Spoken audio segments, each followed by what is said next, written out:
Okay, next, example number 2. 6x² plus x minus 15. Okay, pa-factor natin ang example number 2 gamit ang factoring by grouping or the AC method. So, the first step is find the product of the leading term and the last term.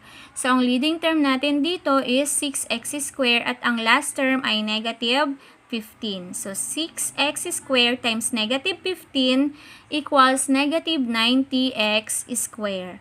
And then, the next step, find the factor of negative 90x² whose sum is x. So, ipa-factor natin yung negative 90x² na dapat pag pinag-add natin yung dalawang factor niya, ang result ay x or 1x. So, maraming factors ang negative 90x². So, ang gagawin lang natin, pipiliin lang natin yung may pinakamalapit. Okay, para hindi na natin i-list lahat ng factors ng negative 90x². Okay, so let's try 9x times negative 10x. Okay, the answer is 90x². Next, how about negative 9x times 10x? The answer is negative 90x². And we also have 18x times negative 5x. The answer is negative 90x². Okay, napakaraming factors ng negative 90x².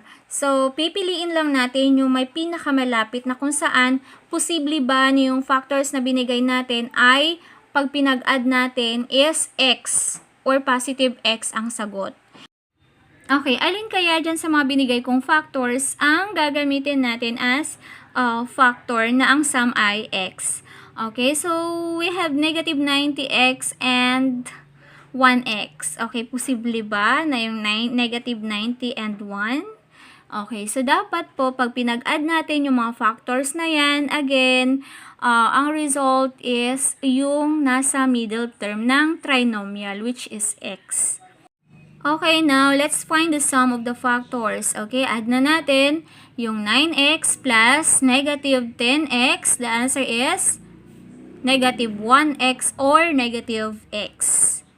Okay, so next, negative 9x plus 10x. The answer is positive 1x or x. Then we have 18x plus negative 5x. The answer is 13x. The negative 90x plus 1x, the answer is 89x. Okay, so recall lang natin yung operations of integers. Same sign or magkapareho ang sign, i-add.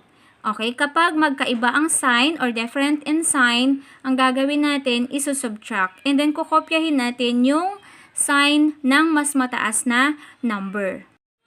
Okay, sa mga factors natin, ang result na x is nasa negative 9x plus 10x. Okay? Kaya yung factor na yan, factor na negative 9x at saka 10x ang gagamitin natin. Okay? Which is yung x, yun yung middle term ng trinomial natin. Okay, next, we have the third step. Rewrite the trinomial as 4-term expressions by replacing the middle term by the sum factor. Okay, so this is the general trinomial 6x² plus x minus 15. It becomes 6x² minus 9x plus 10x minus 15. Okay, so yan yung factor natin. Ginawa natin siyang sum. Okay, next, let's have number 4.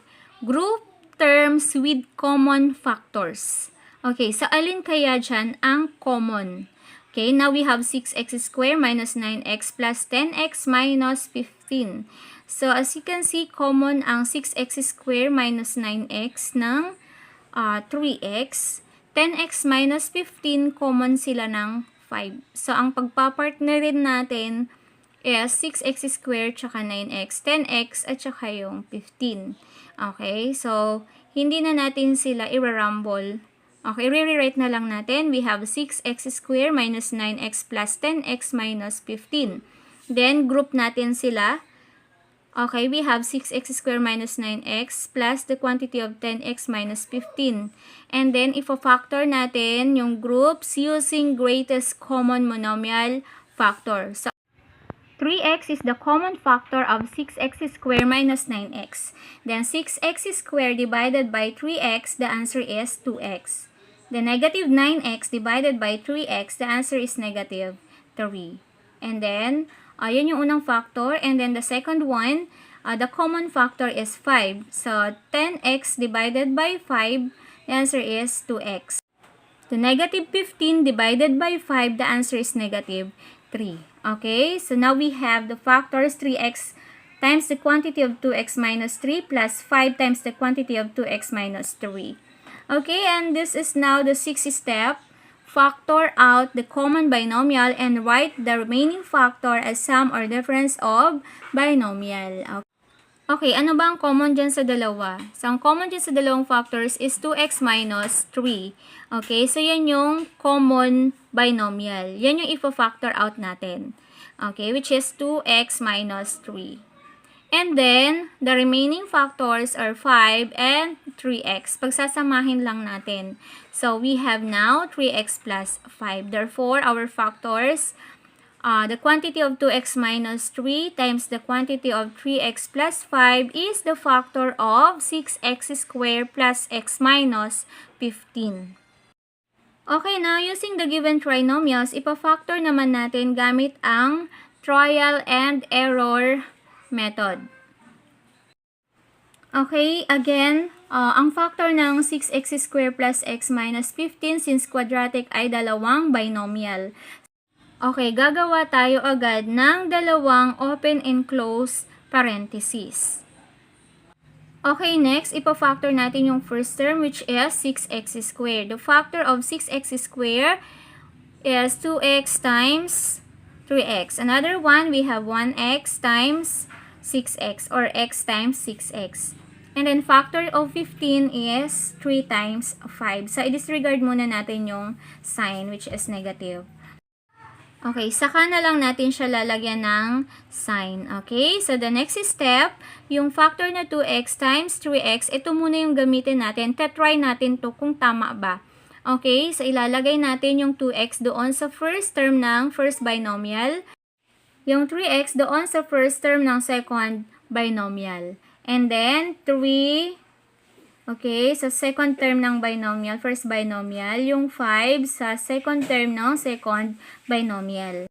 Okay, ano kaya ang ilalagay nating sign doon sa dalawang binomial factor natin? Okay, now we have 2x and 3, 3x and 5. So, ano kaya yung sign ng dalawang factors? Check natin yung middle term ng trinomial natin. Okay, now we have 3 times 3 equals 9x. Then 2x times 5 equals 10x.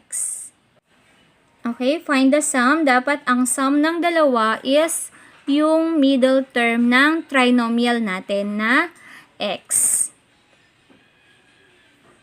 Okay, check natin. Dapat ang result is positive x. Okay, paano natin gagawing positive x? Gawin natin negative 9x at saka positive 10x. Okay, pag pinag-add natin, negative 9 plus 10 equals positive 1. Or negative 9x plus positive 10x equals positive 1x or x na lang ang ilalagay natin. Okay, saan natin ilalagay yung negative sign at saka yung positive sign? Okay, since ang negative is yung 9, which is 3 times 3 equals 9, ilalagay natin doon sa first factor yung negative. Para negative 3 times positive 3, the answer is negative 9. Okay, yung positive sign doon sa pangalawang binomial factor. Okay, dapat mag-match ang result doon sa second term ng trinomial natin. Kapag hindi nag-match, ibig sabihin, hindi niya factor yung dalawang binomial. And then, magta-try na naman tayo ng another factor. Kaya, trial and error. Okay, so that's all. So, try your best. It's time for your activity. We're going to factor the following. Number 1, 9x squared minus 6x minus 8. Number 2, 6x squared minus x minus 1. And number 3, 4x squared minus 4x minus 35. Kung may mga tanong po kayo, corrections, clarifications, and suggestions, pwede nyo pong i-comment below.